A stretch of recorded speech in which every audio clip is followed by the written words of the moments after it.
kaawaan mo ako, O Diyos, ayon sa iyong kabutihan, ayon sa laki ng iyong habang, hawiin ang aking kasamaan. Hugasan ako sa aking pagkakasala at linisin sa aking kasalanan. Kaawaan mo ako, O Diyos, ayon sa iyong kabutihan, ayon sa laki ng iyong haba, hawiin ang aking kasamaan.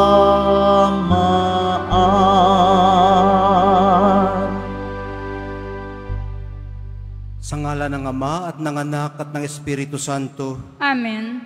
Sumainyo ang Panginoon. At sumaiyo rin. Mga kapatid, tinipon tayo bilang kaanib ng angkan ng Diyos, kaya dumulog po tayo sa maawaing Panginoong nagpapatawad ng lubos. Sinugong tagapagpagaling sa mga nagsisisi, Panginoon, kaawaan mo kami. Panginoon, kaawaan mo kami. Dumating na tagapag-anyayang mga makasalanan ay magsisi, Kristo, kaawaan mo kami. Kristo, kaawaan mo kami. Nakaluklok ka sa kanan ng Diyos Ama para ipamagitan kami, Panginoon, kaawaan mo kami. Panginoon, kaawaan mo kami. Kaawaan tayo ng makapangyarihang Diyos, patawarin sa ating mga kasalanan, at patnubayan sa buhay na walang hanggan. Amen. Manalangin tayo. Ama naming makapangyarihan, kami dumudulog sa iyong dakilang pag-ibig.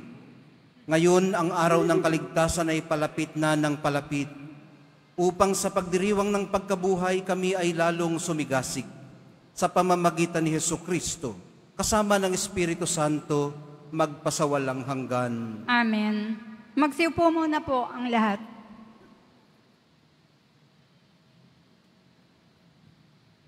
Pagbasa mula sa aklat ni Propeta Jeremias. Sinasabi ng Panginoon, inutusan ko ang mga tao na sumunod sa akin upang sila'y maging aking bayan at ako naman ang Diyos nila. Sinabi kong mamuhay sila ayon sa ipinag-uutos ko at sila'y mapapanuto. Ngunit hindi sila tumalima, ayaw nilang makinig sa akin. Sa halip, ginawa nila ang balang maibigan at lubusang nagpakasama, sa halip na magpakabuti. Mula nang lumabas sa Ehipto ang inyong mga ninuno, hanggang sa araw na ito, patuloy akong nagsugo ng aking mga alipin, ang mga propeta. Subalit hindi ninyo sila pinakinggan, ni pinahalagahan. Nagmatigas kayo at masahol pa ang ginawa ninyo kaysa ginawa ng inyong mga ninuno. Jeremias, sasabihin mo ang lahat ng ito sa kanila, subalit hindi sila makikinig sa iyo. Tatawagin mo sila, ngunit hindi kanila papansinin. Kaya ganito ang sabihin mo sa kanila, narito ang bansang ayaw makinig sa tinig ng Panginoong kanilang Diyos at ayaw ituwid ang kanilang landas. Naglaho na sa kanila ang katotohanan at di man lamang nababanggit. Ang salita ng Diyos. Salamat sa Diyos. Panginooy inyong dinggin, huwag niyo siyang salungatin. Panginooy inyong dinggin, huwag niyo siyang salungatin. Tayo ay lumapit sa ating Panginoon, siya ay awitan. Ating papurihan ang batong kublihan natit kalakasan. Tayo ay lumapit sa kanyang harapan na may pasalamat. Siya ay purihin ng mga awiting may tuwa at galak. Panginooy inyong dinggin, huwag niyo siyang salungatin. Tayo ay lumapit sa kanya'y sumamba at magbigay galang. Lumuhod sa harap nitong Panginoong sa ating lumalang. Siya ang ating Diyos. Tayo ay kalinga niyang mga hirang. Mga tupa tayong inaalagaan. Panginooy inyong dinggin, huwag niyo siyang salungatin. Ang kaniyang salita ay ating pakinggan. Iyang inyong puso'y huwag patigasin tulad ng ginawa ng inyong magulang nang nasa Meriba sa ilang ng masa. Ako ay tinuksot doon ay sinubok ng inyong magulang. Bagamat nakita ang aking ginawang silang nakinabang. Panginooy inyong dinggin, huwag niyo siyang salungatin. Magsitayo na po ang lahat.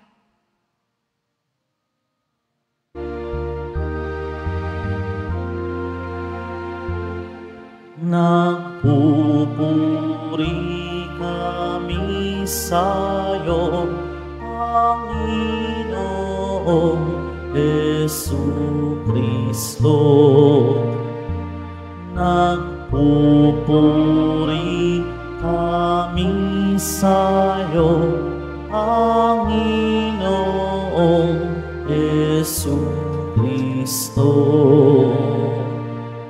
Magsisi tayong mataos, halinang magbalik loob sa mapagpatawad na Diyos.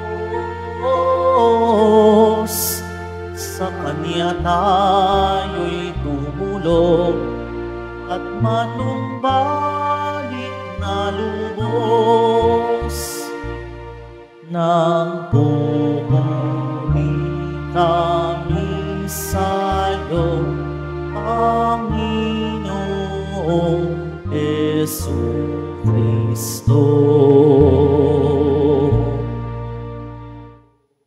Sumainyo ang Panginoon. At sumayo rin. Ang mabuting balita ng Panginoon ayon kay San Lucas. Papuri sa iyo, Panginoon.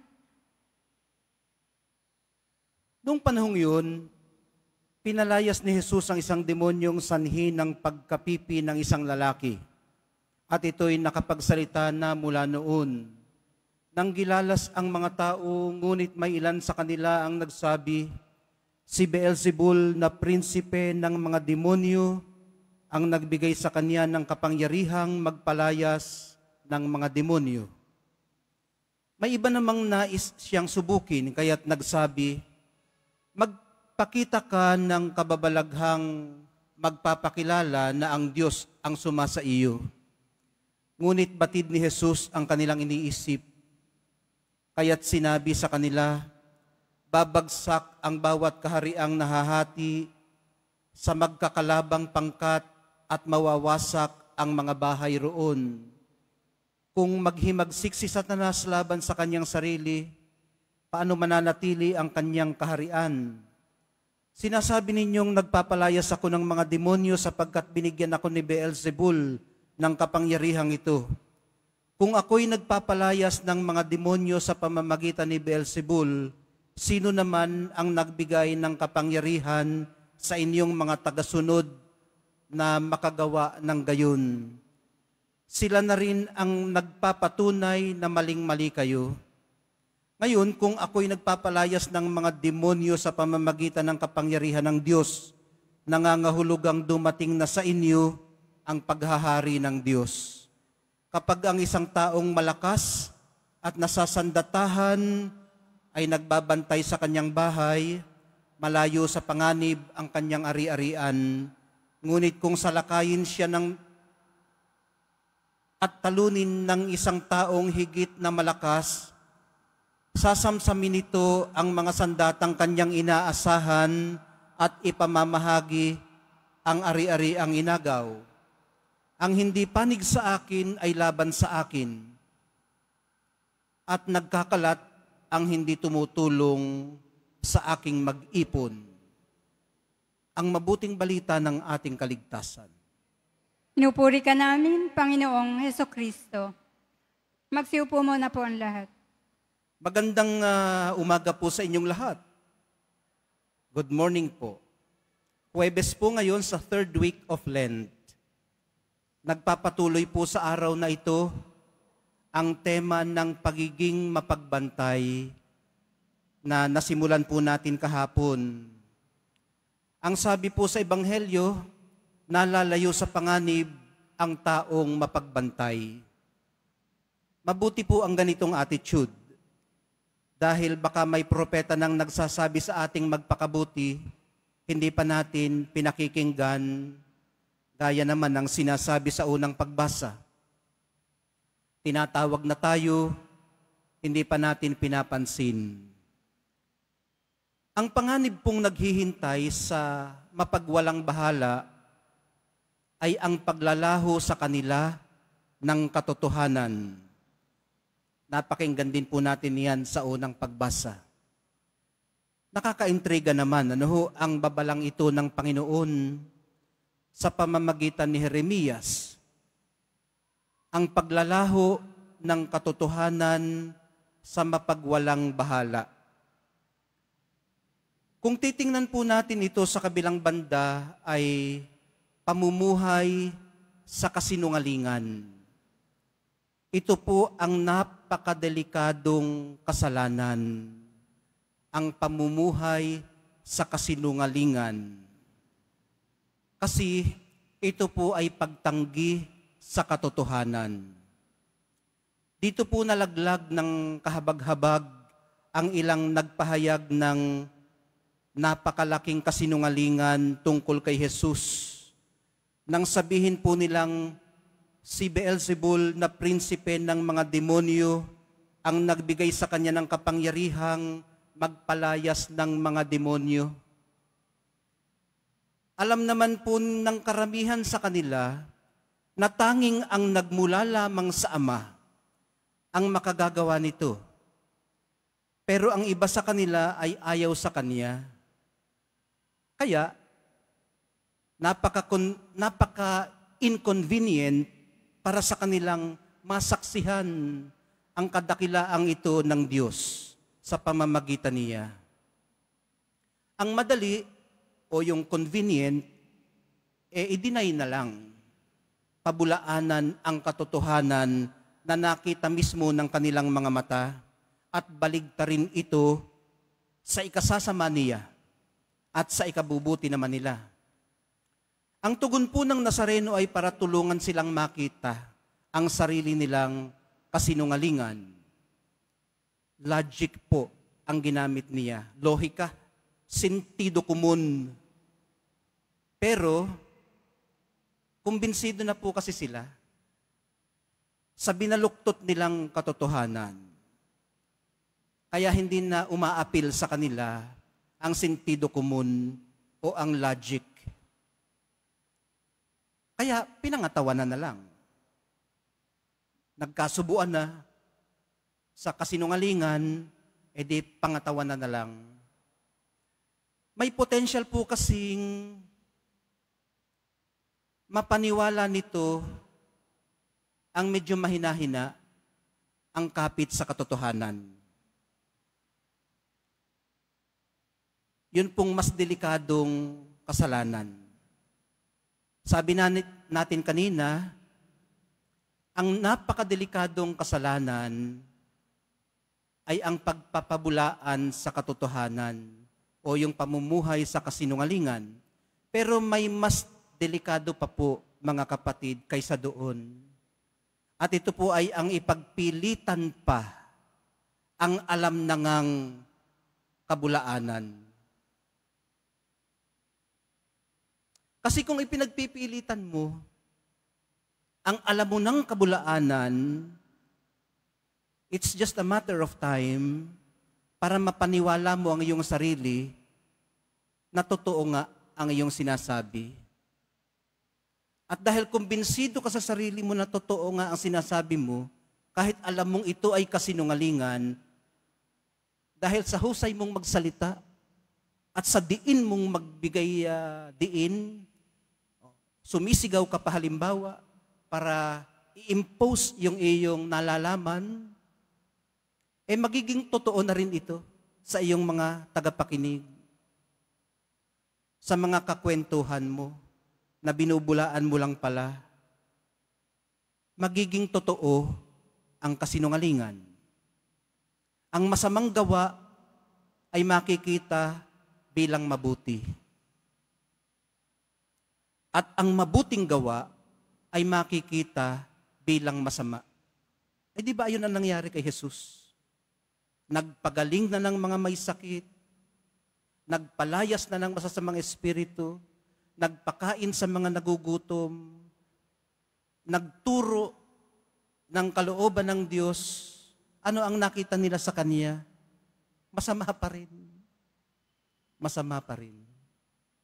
Ang mabuti ay nagiging masama sa paningin ng masama.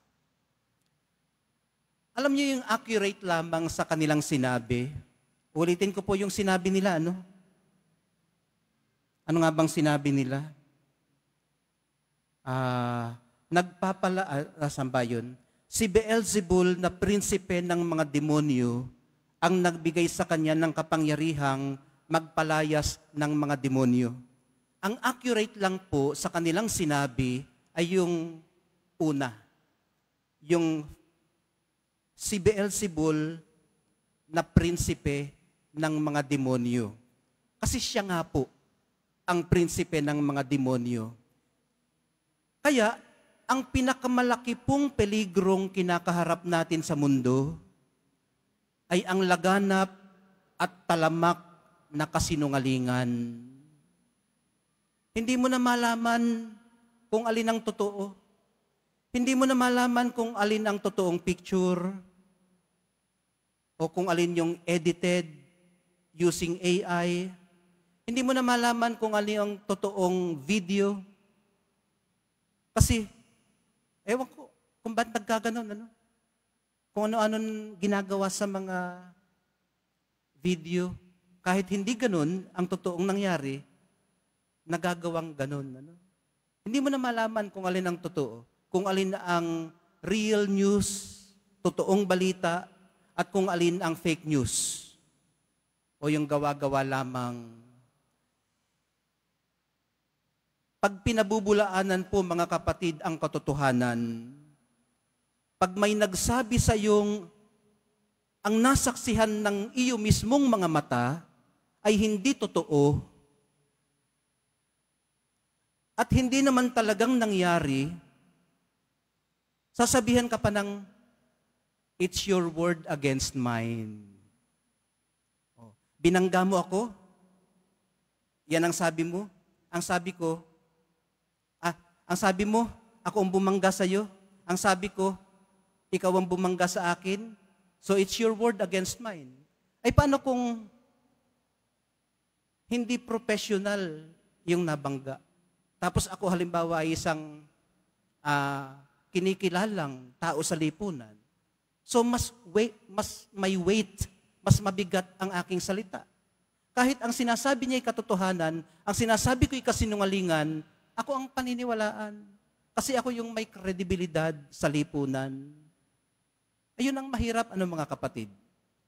So, ngayon, kung ganun ang nangyayari, ikaw mismo, na nakasaksi sa pamamagitan ng sarili mong mga mata, ay magdududa.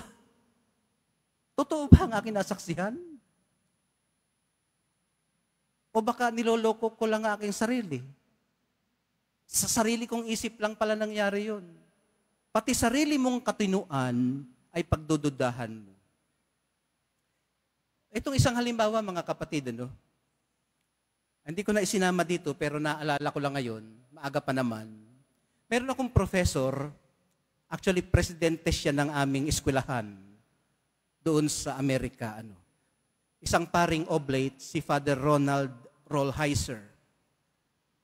At yung kanilang bahay ay isang block lamang doon sa kanto, malapit lang sa kanto. Yung kanto, meron doon tindahan. Kumbaga dito ano ba ang katumbas noon dito? HEB kasi ang pangalan. Parang Walmart, parang Walter Mart. O kaya SNR, yung mga ganon, Ngayon, tuwing Miyerkules, pumupunta siya doon para bumili ng kanyang mga paboritong prutas, mga pipino, mga pwede niya makain-kain pagka siya ay nagpupuyat.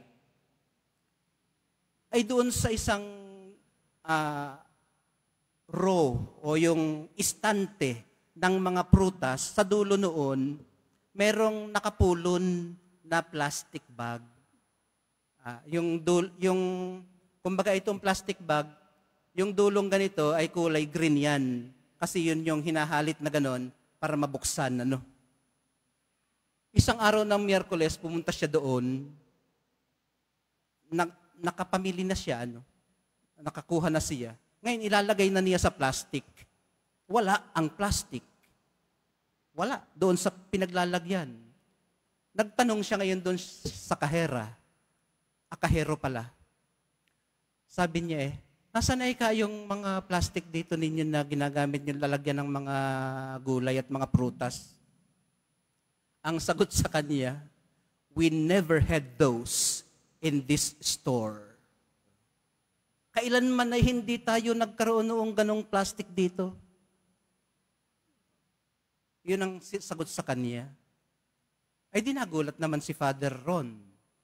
Ang sabi ni Rolheiser, so ibig sabihin pala, sa loob ng 10 taon, na tuwing Miyerkules ay pumupunta ko dito para bumili ng pipino at mga prutas, ay baliw ako. Dahil nakikita ko riyan, ang mga plastic na iyon, we never had those pala dito. So, I was actually insane pala. Nakasinungalingan pala yung nakita ko na tuwing Miyerkules ay meron ako diyan nagagamit na plastic. Ayun mga kapatid. Ang isang hibla ng kasinungalingan ay may damaging effect sa pinagsisinungalingan. Kaya ito rin yung yung kasalanang sinasabi ng Nazareno na hindi mapatatawad. Alam niyo kung bakit? Bakit naman, Father? Nagkumpisal ako kanina. Sabi ko, nagsinungaling ako. Pinatawad naman ako ng pari. Alam niyo kung bakit? Kasi, kapag ikaw ay naniniwala na ikaw ang tama, hindi mo mare-recognize ang iyong mali. Di ba? Ikaw ang tama Paano mo mare-recognize o kikilalanin na ikaw ay mali at nagkasala ka?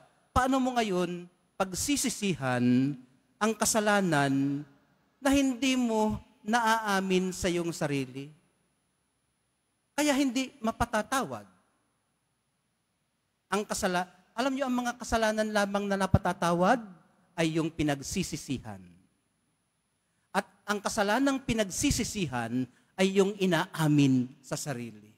At kinakailangan po natin ng kaunting kapakumbabaan para kilalanin na nagkasala nga tayo, nagkamali nga tayo. Hindi natin kailangan laging maging tama at ipagpilitan sa ating kapwa na tayo nga ay tama. May mga pagkakataon, mga kapatid, kailangan nating pumasok ng kaunti sa kompromiso kung pwedeng ma-negotiate. Pero syempre, meron din naman tayong mga hindi pwedeng i-negotiate. Di ba?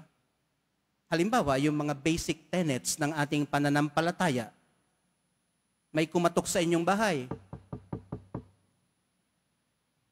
Brother, ligtas ka na ba? Bay, oo naman. Ligtas naman ako. Tapos ipinagpilitan sa iyo na si Jesus ay tao lamang. Hindi naman siya Diyos. Sinasabi ng mga pari ninyo, Diyos si Kristo. Tao lang yan. Ka magpapaniwala sa kanila. Nagduda ka pa ngayon. Binulaan ka. Pati yung pari mo, naisip mo na pinaglololoko ka dahil sa isang simpleng kabulaanan. Yun ay non-negotiable. Kasi sa atin, mga Katoliko at mga Kristiyano, yun ay dogma. Dogma. Ibig sabihin, hanggat ikaw ay Katoliko at Kristiyano, obligado ka na paniwalaan yun. Basic tenet ng ating faith. Pero meron namang mga negotiable. Halimbawa, kailangang mag-fasting, pero ikaw ay iinom ng gamot at 62 years old ka na. Pwede ka namang hindi mag-fasting. Kasi senior ka na. Tapos, may sakit ka pa. Kailangan mo yun sa iyong katawan. Negotiable. Merong mga pwedeng itulak, may mga pwedeng hilahin. Ayun, mga kapatid. Sige.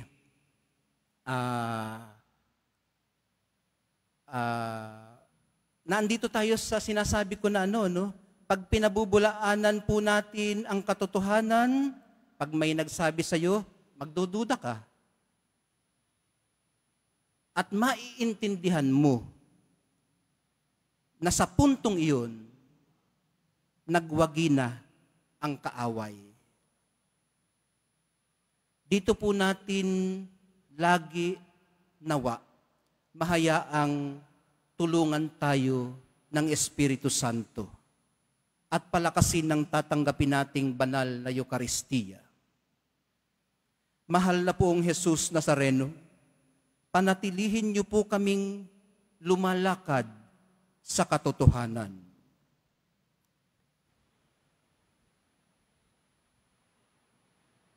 Magsitayo na po ang lahat.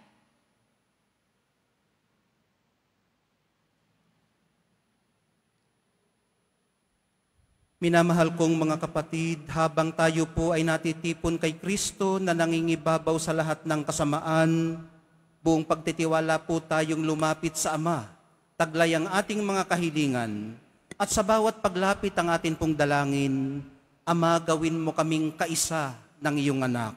Ama, gawin mo kaming kaisa ng iyong anak. Ang simbahan naway mapagpanibago at magpatutuo ng tapat sa mga dapat pahalagahan sa buhay at tumulong sa muling pagbuo ng isang wasak na mundo. Manalangin tayo. Ama, gawin mo kaming kaisa ng iyong anak. Ang mga Kristiyanong mananampalataya naway magkaroon ng tapang na mangaral sa ngalan ni Kristo. Manalangin tayo. Ama, gawin mo kaming kaisa ng iyong anak. At inawang buong pusong itaguyod ang pagtatanggol sa katotohanan at salungatin ang malikhaing pang-aakit ng kasamaan. Manalangin tayo. Ama, gawin mo kaming kaisa ng iyong anak. Ang mga may sakit at may karamdaman naway paginhawain ng pag-ibig ng Diyos na kanilang nararanasan sa pangangalaga ng mga taong kumakalinga sa kanila. Manalangin tayo. Ama, gawin mo kaming kaisa ng iyong anak. Ang mga namayapa naway tanggapin sa kaganapan ng kaharian ng Diyos. Manalangin tayo. Ama, gawin mo kaming kaisa ng iyong anak. Sa kaunting sandali ng katahimikan ng ating puso, magiliw po natin at lakas loob na ilapag sa dambana ng Nazareno ang atin pong mga dalangin personal at yung mga pinagbilin sa atin ng ating mga mahal sa buhay sa pagsisimba natin dito sa Quiapo.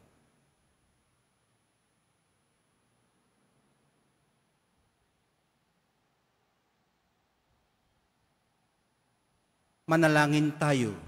Ama, gawin mo kaming kaisa ng iyong anak. Hanggang sa lubusang paggaling ng Santo Padre sa Roma, manalangin tayo. Ama, gawin mo kaming kaisa ng iyong anak. Ama naming makapangyarihan, sa paghahandog po namin ng mga panalangin, pinasasalamatan namin kayo dahil sa inyong anak na tumubos sa amin, na nabubuhay at nagahari magpasawalang hanggan. Amen. Magsiupo muna po ang lahat.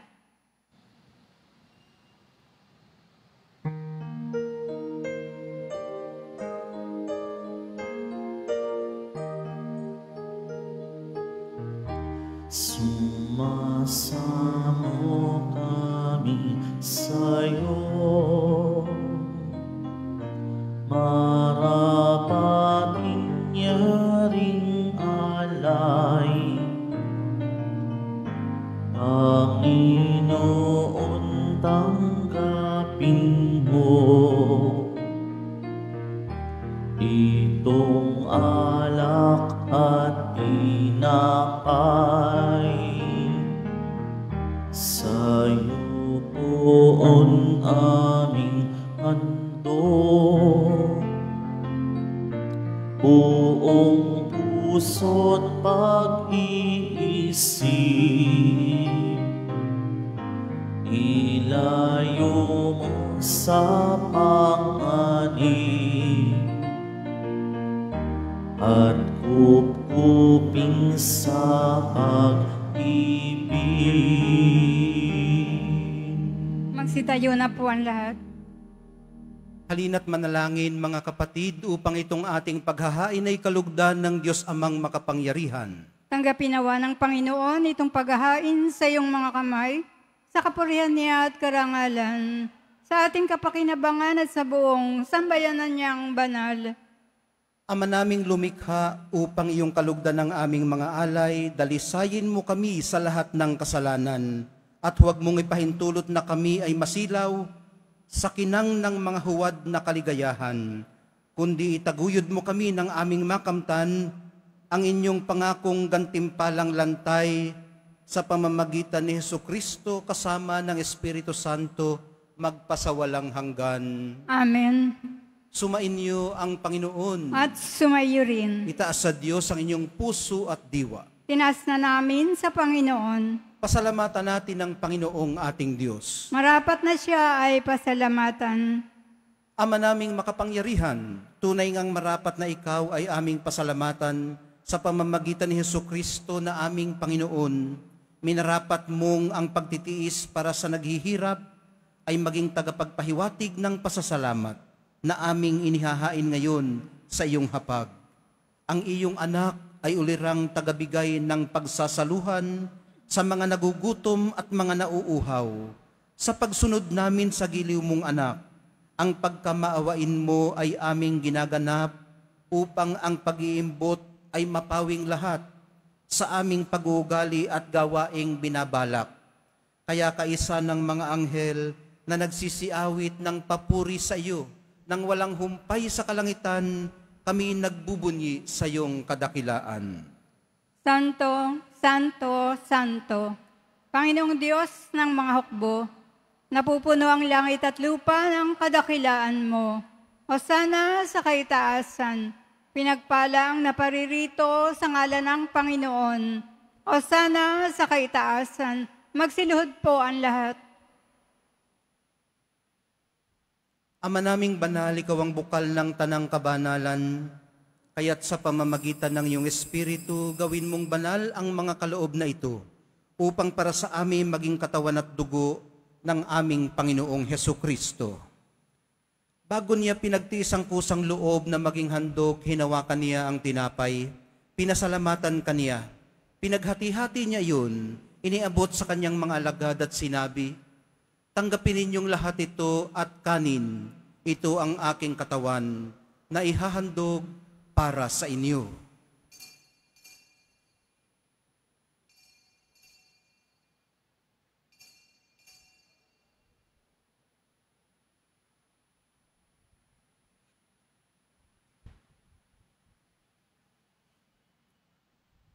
Gayon din naman nung matapos ang hapunan, hinawakan niya ang kalis. Muli kanyang pinasalamatan.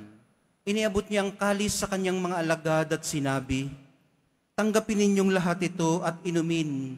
Ito ang kalis ng aking dugo, ng bago at walang hanggang tipan. Ang aking dugo na ibubuhos para sa inyo at para sa lahat. Sa ikapagpapatawad ng mga kasalanan, gawin ninyo ito sa pag-alaala sa akin."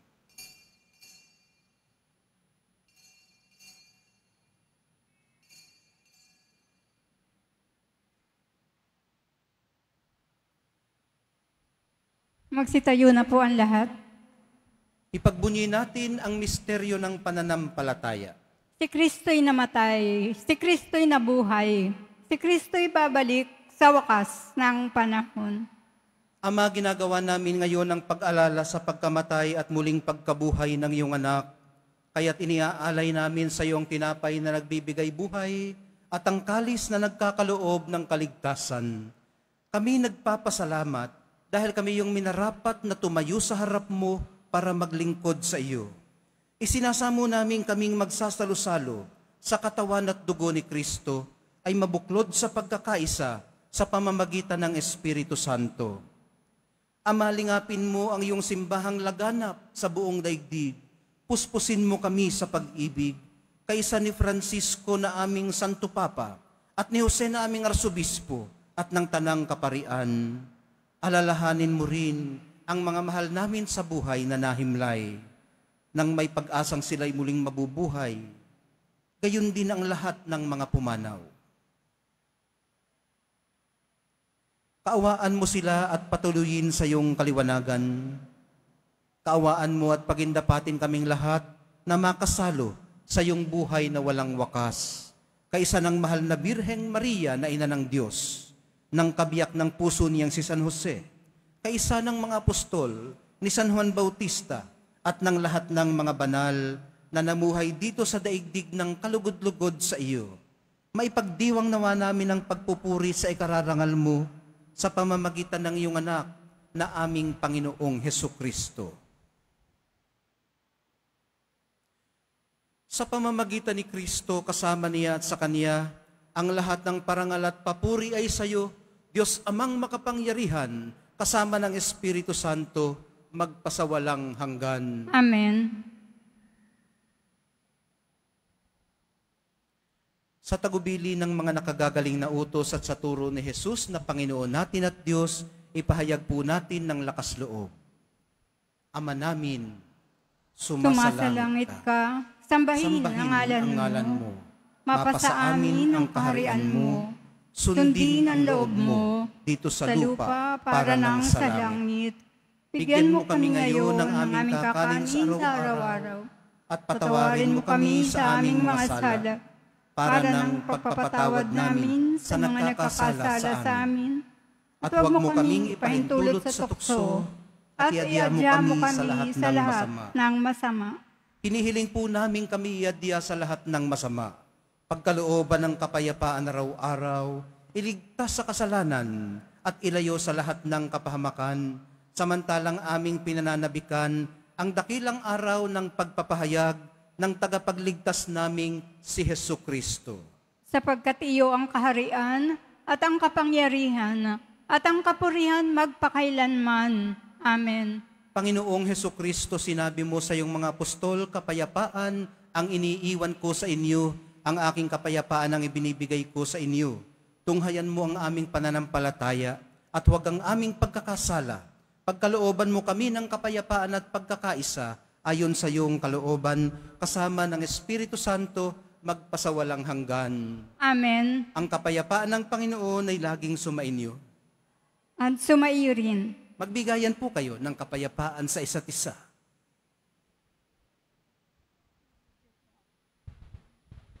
Kordero ng Diyos na nag-aalis ng mga kasalanan ng sanlibutan, maawa ka sa amin. Kordero ng Diyos na nag-aalis ng mga kasalanan ng sanlibutan, maawa ka sa amin. Kordero ng Diyos na nag-aalis ng mga kasalanan ng sanlibutan, ipagkaloob mo sa amin ang kapayapaan. Magsiluhod po ang lahat.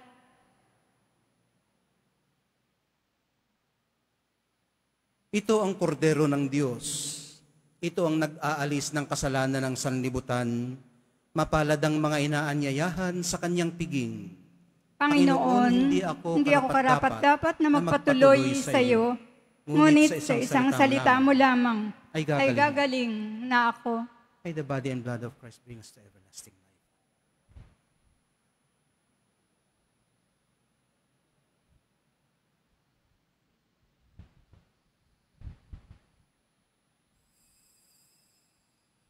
Para po sa lahat ng tatanggap ng banal na komunyon, sasagot po tayo ng amen. Pagkasabi ng pari o ng lay minister ng katawan ni Kristo. At isubo po agad sa bibig bago umalis sa harapan ng pari o ng lay minister. Sumunod po tayo.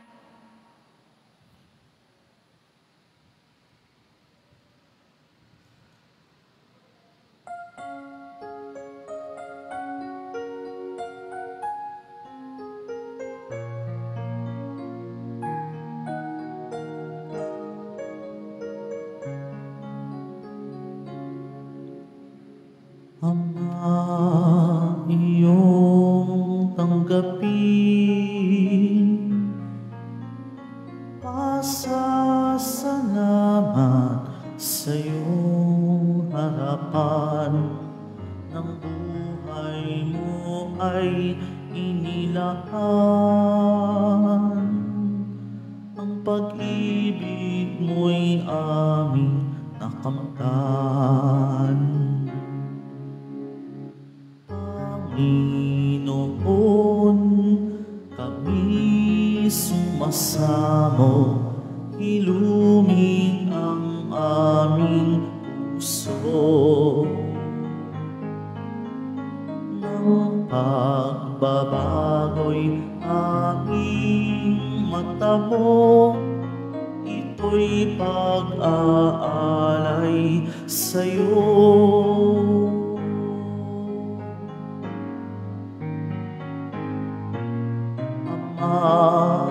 Iyong tanggapin, pasasalamat sa iyong harapan, ng buhay mo ay inilaan. Ang pag-ibig mo'y aming nakamtan. Aming Ama, kami patawarin sa aming pagkakasala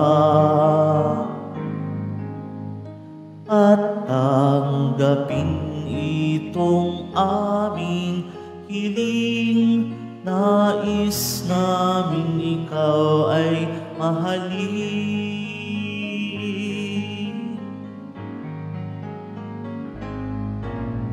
Ama, iyong tanggapin,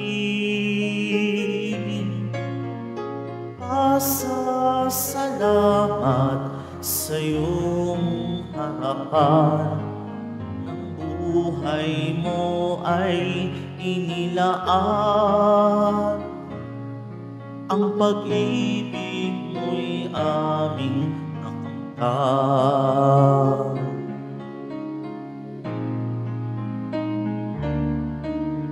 Ama, iyong tanggapin,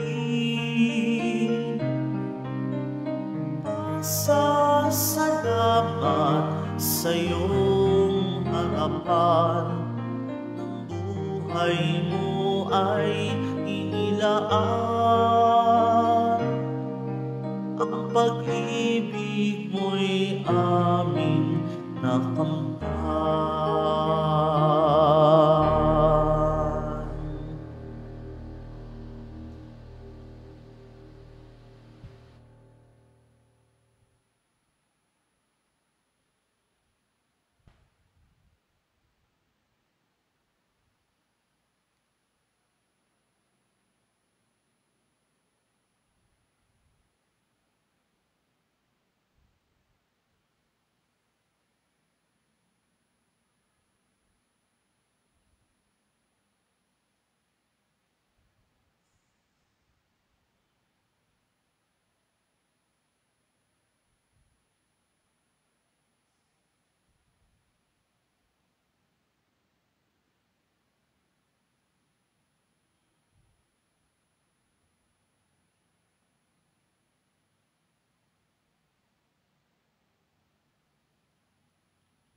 Mga paalala po para sa mga nagsisimba, pagkatapos po ng banal na misa, wiwisikan po ang lahat ng banal na tubig.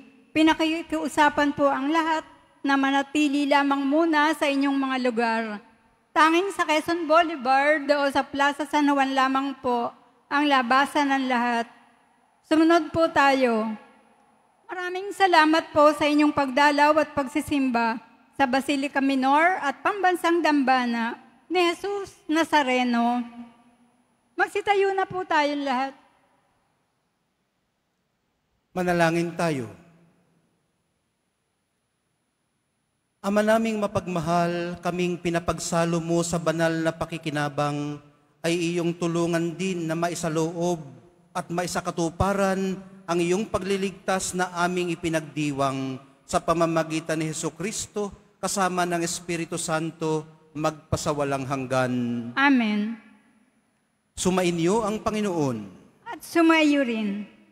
Mahal na pong Jesus Nazareno, inihayag mo sa pamamagitan ng krusang walang maliw na pag-ibig ng Diyos sa sangkatauhan. Pakinggan mo ang kahilingan, lalo na para sa mga nangangailangan ng iyong tulong at awa. Pakinggan mo rin ang aming mga pasasalamat at pagpapahayag ng utang na loob.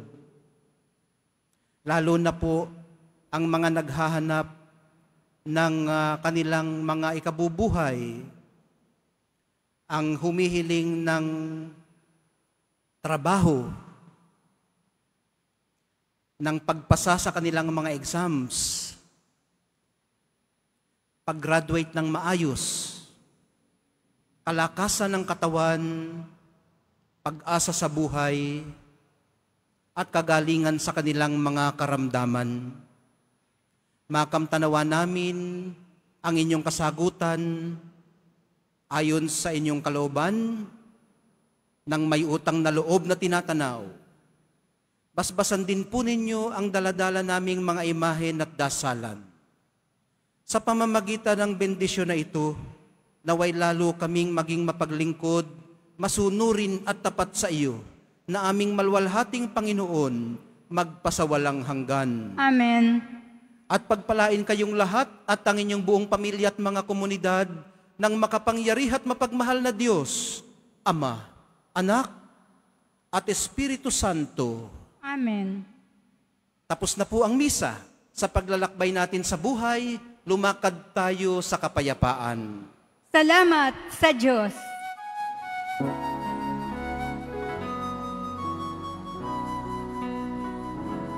Nuestro Padre Jesus Nazareno, sinasamba ka namin, pinipintuho ka namin, aral mo ang aming buhay at kaligtasan. Si Padre Jesus Nazareno, iligtas mo kami sa kasalanan.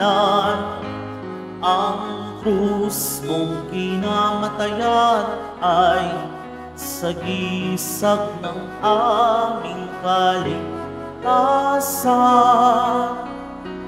Nuestro Padre Jesus Nazareno, dinarangal ka namin. Nuestro Padre Jesus Nazareno, nilulwalhati ka namin.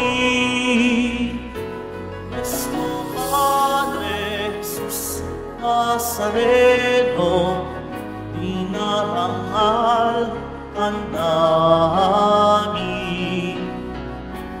Nuestro Padre Jesus Nazareno, nilulwalhati ka namin.